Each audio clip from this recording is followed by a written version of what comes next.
طول عمري كنت مفكرة إن الأحلام لازم تبقى شبه بعض، يعني لازم كلنا نحلم بنفس الحاجة، ولما نوصل لازم نحس بنفس الشعور. يعني إيه في ناس مش أحلامها تسافر وتشوف العالم؟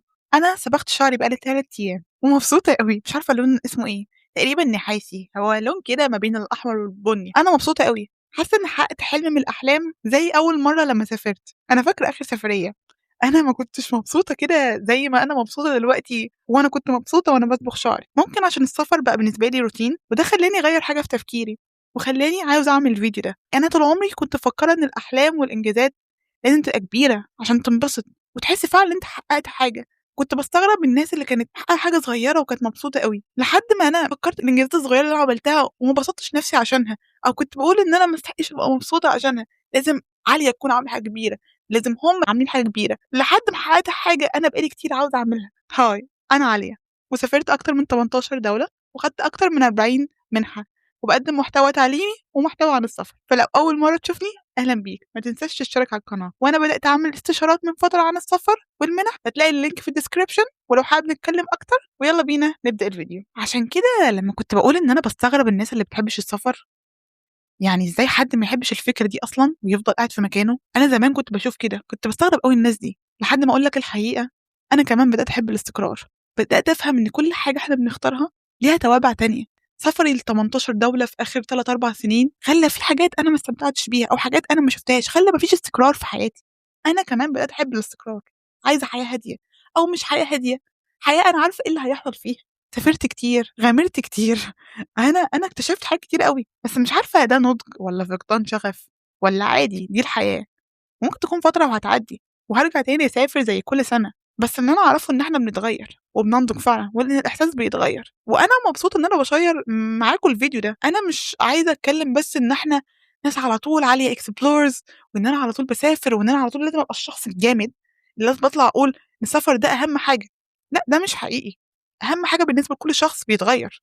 ومش لازم المهم عندي يبقى هو برضه المهم عندِك، هو المهم عنده. لأ، ده مش لازم، أنا كنت شايفة ده، وده كان تفكير غلط فعلًا. كل واحد ليه أولويات في الحياة، وما فيش مشكلة إن إحنا نتغيّر. أنا فاكرة وأنا مسافرة للتشيك إن أنا كنت باتمنى السفرية تتلغي.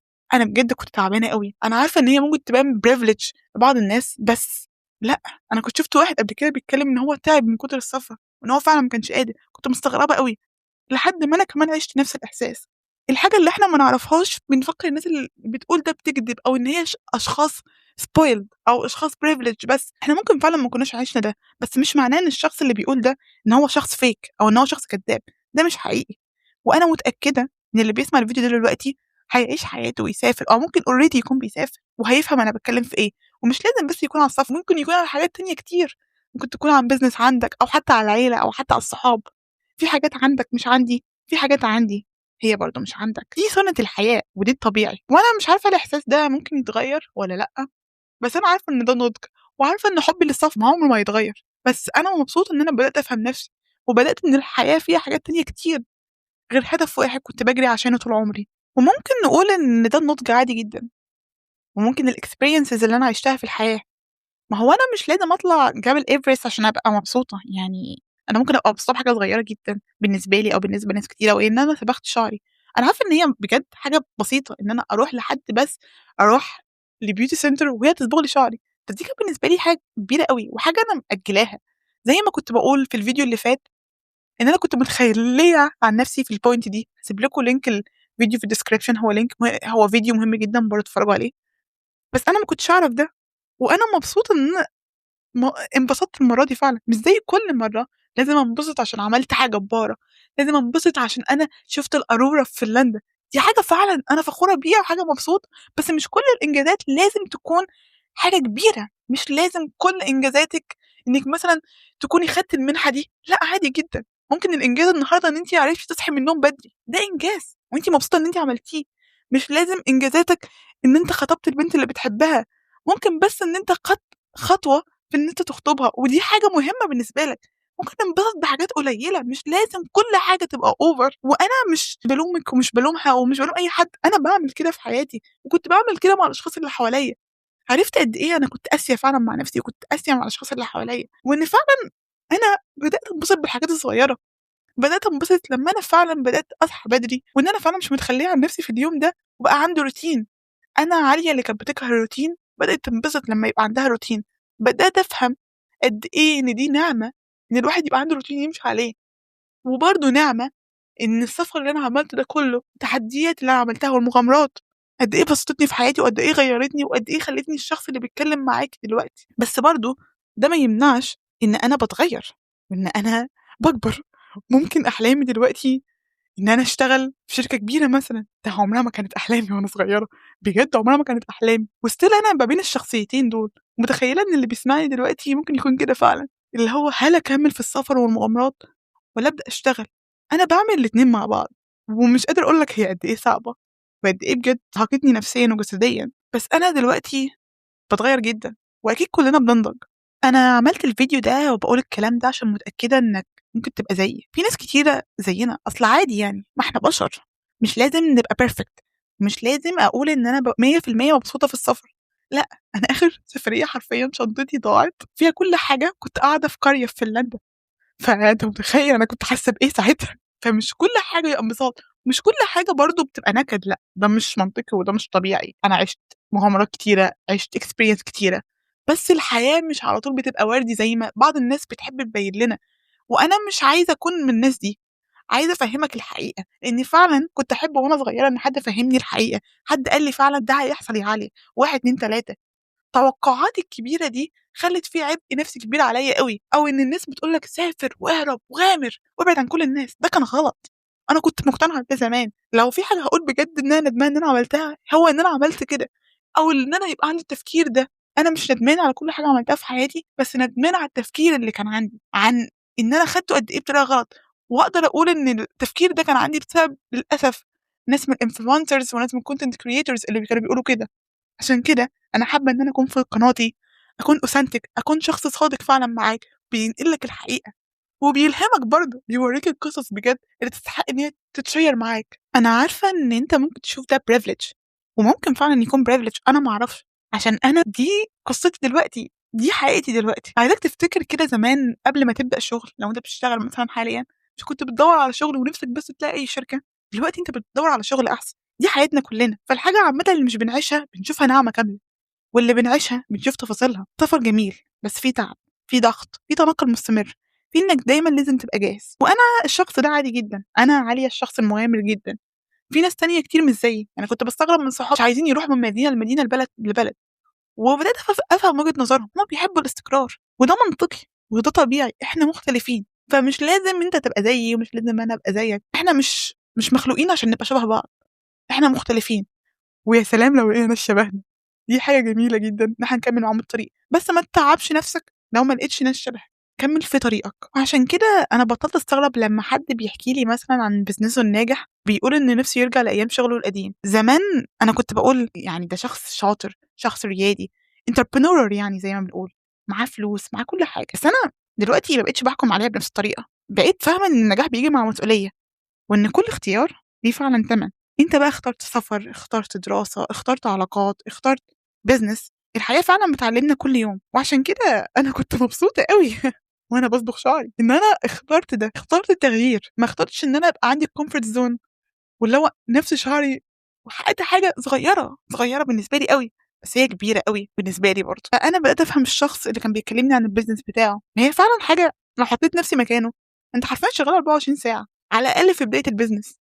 ده غير شغلك العادي اللي أنت كنت بتشتغله، أنت كنت بتشتغل بس 8 ساعات، فالحياة مختلفة، مش لازم نحط الناس كلها في قالب محدد أو قالب معين، إحنا كلنا مختلفين وإحنا مش بنشوف حياة الشخص فعلًا من عينيه أو إيه اللي بيحصل له جوّه الحياة دي، فعلشان كده أنا باقول لك إن مش لازم الإنجازات لازم تكون كبيرة على طول، الإنجاز بيختلف من إنسان لإنسان، في أيام أنا متأكدة إن أنتِ مش بتكوني قادرة تقومي من على السرير، فبالنسبة لِك وبالنسبة لي برضه ساعات في أيام ده إنجاز، زي الأيام اللي فاتت وأنا تعبانة، كان إنجاز بالنسبة لي إن أنا رُحت الgym، ده معناه فعلًا إن أنا اتحسنت. بس بالنسبة لي دي كانت خطوة إن أنا بارجع لصحّتي، فعشان كده أنا بدأت أغيّر تفكيري، لمّا باشوف إن في حد بيحكي لي عن حاجة صغيّرة هو عملها، مش لازم نقلل من إنجازاتنا ونقلل كمان من إنجازات اللي حوالينا، لإن أنت شايفه مش إنجاز هو بالنسبة لهم إنجاز كبير جدًا، أنت ممكن تكون شخص شاطر جدًا في شغلك، بس هُم لسه بادئين، فبالنسبة لهم إن هُم خلّصوا الsheet ده أو إن هُم عملوا الmarketing strategy ده بالنسبة لهم حاجة كبيرة أوي، فافرح لهم عادي. وما تقللش من فرحتهم، وكمان ما تقللش من فرحة نفسك. هل الكلام ده معناه إن إحنا أحلامنا فعلًا بتتغيّر وإن إحنا ممكن نتخلّى عنها؟ ده ممكن، إحنا ممكن نزهق فعلًا من أحلامنا، ممكن نزهق لو وصلنا لها فعلًا وبدأت تبقى روتين، وده منطقي وده طبيعي، بس أنا عارفة إن أنا أول ما أسافر هالِف الدولة كلّها وكذا دولة معاها، حتى لو أنا حاسة إن هو بقى روتين، بس أنا عارفة إن ده الروتين اللي أنا باحبه. بس أنا ممكن أغيّر شوية حاجات مثلًا، ممكن دلوقتي أسافر مع ناس باحبها، مش لازم كل مرّة أسافر لوحدي، مش لازم كل مرّة أجري لوحدي. الصراحة أنا بطّلت أجري، ومش عاوزة أجري بعد كده، مش عاوزة أجري ورا السفر عشان خلاص ما بقاش حلم، هو بقى واقع، أنا حققته، وأنا باعلّم نفسي إن أنا أهدى، ومش لازم كل حاجة أجري. ولو في نصيحة فعلًا ممكن أقولها لحد بيبدأ في السفر أو بيبدأ في أي حاجة، شغل، علاقات، إن مش لازم نجري، هو الجري حلو وكل حاجة، أنا مش باقول إن أنت ما يبقاش عندك طموح، بس ما تحطش الexpectation توقعات عالية أوي على الحاجة دي، عشان لمّا تيجي هتنبسط بس بعد كده هيبقى عندك خيبة أمل، إن توقعاتنا للأسف بتبقى كبيرة أوي، لمّا الحاجة دي مش بتعرف تحققها لنا نفسيتنا بتتعب جدًا، ممكن نتخلى عن الحلم ده، مش ده اللي أنا باقوله في الفيديو، إحنا مش لازم نتخلى عن أحلامنا، بس لازم يكون عندنا توقعات منطقية لأحلامنا، فعلشان كده ما تجريش ورا حاجة وتحط عليها كل سعادتك، اتعب طوّر مهاراتك أكيد، بس ما تحطش كل قيمتك وكل أهدافك في حاجة واحدة، سفر، شغل، شخص، عشان لو ما جاتش هتتعب نفسيًا. وجاية أقول لك كمان أهم حاجة، حتى لو جات، توقعاتك الكبيرة ممكن تتعبك، أنا عِشت ده، توقعاتي هي اللي تعبتني نفسيًا في وقت من الأوقات، كنت متخيلة إحساس معين، ولمّا ما حسيتهوش افتكرت إن في حاجة غلط، بس هو ما كانش في حاجة غلط ولا حاجة، كان في بس فجوة بين التوقع والواقع، ولمّا قعدت أقرأ وأفهم، اكتشفت إن توقعات الإنسان ممكن تكون من أسوأ الحاجات اللي ممكن يعملها لنفسه، وإن أنا فعلًا عِشت وانبسطت في أول سفرية، أنا كنت متخيلة إن بعدها كل سفرية هتبقى بنفس التوقعات دي، بنفس الإحساس ده، بس لأ، ده مش حقيقي، ما أنتِ خلاص عِشتِ ده، فعلى طول بقيت أحط لنفسي إنجاز أعلى وأعلى وأعلى وأعلى، وده مش منطقي، ما أنتِ حققتِ ده، أنتِ عايزة تاني إيه؟ فعادي، مش لازم يكون عندنا حلم واحد بس في الحياة، خلّي عندك أحلام كتيرة.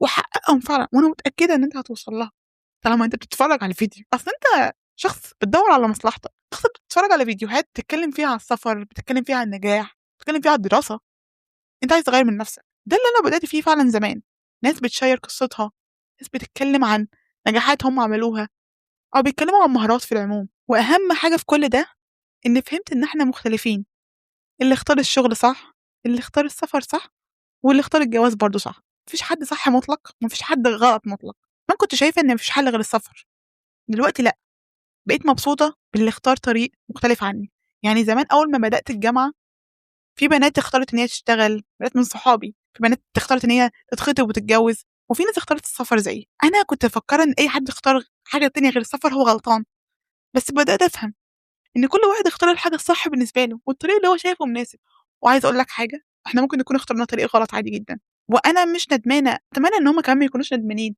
إن إحنا عندنا على طول وقت للتغيير، واتعلمنا حاجة في الطريق ده برضه، أهم حاجة بالنسبة لي إن أنا بقيت مبسوطة لهم فعلًا، إن هُم اختاروا الطريق اللي شبههم، أو على الأقل الطريق اللي هُم كانوا شايفين مناسب ليهم في الوقت ده، مش لازم كل الناس تمشي نفس الطريق عشان تبقى ناس جامدة وناس صح، ومش لازم هُم كمان يشوفوني شخص غلط أو شخص صح عشان بس اخترت طريق تاني، وعلشان كده أنا عِشت ده، أنا بدأت أعمل الconsultations بتاعي، بدأت أعمل الاستشارات دي، مش بس باقول لك إزاي تعمل CV أو إزاي تعمل motivation letter، أنا بانقل لك طريقة تفكير.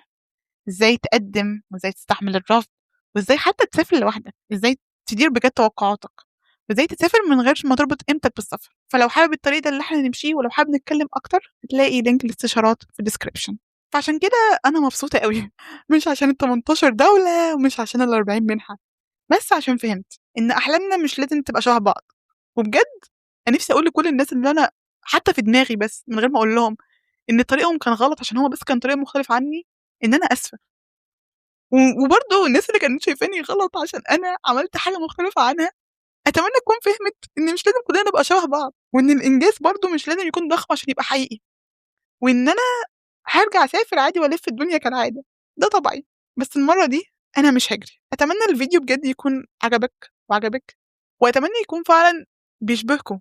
أنا حابة أوي أتكلم معاكم بالطريقة دي، أشير أفكاري وأفكار الناس اللي حواليّا، الحاجات اللي أنا عمري ما شُفت حد بيتكلم عنها، عشان دي الحقيقة، الحاجة اللي أنا عايزة أوريها لكم الحقيقة فعلًا، مش حاجة بس اللي هو واو أنا سافرت ده وعملت ده، وأنا شخص 100% إنجازات، لأ، أنا بني آدمة، عندي أخطاء، عندي حاجات كويسة عملتها كتير، بس برضه في الأول وفي الآخر إنسانة، وعارفة إن اللي بيسمعني برضه إنسان، وعادي إحنا بنغلط، ممكن نكون خدنا الطريق الغلط، أو ممكن كنا مفكرين إن دي النهاية. أنا عايزاك تستمتع بالطريق، ما تفكرش بس إن أنت لما حققت الحاجة دي شخصيتك، لأ، استمتع بالطريق.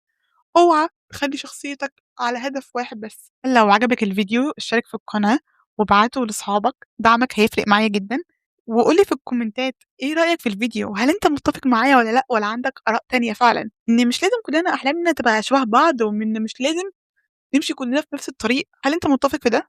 انا مبسوطة جدا ان انا شيرت الفيديو ده معاكي ومعاه، عشان دي انا عالية بنشير افكار زي الصحاب، افكار فعلا هتغيرنا احنا الاتنين. فمستعدين ناخد رحلة التغيير دي معايا. قولي ايه الحلم اللي انت حاطط عليه كل سعادتك، وهل مستعد تخفف عن نفسك شوية ولا لسه؟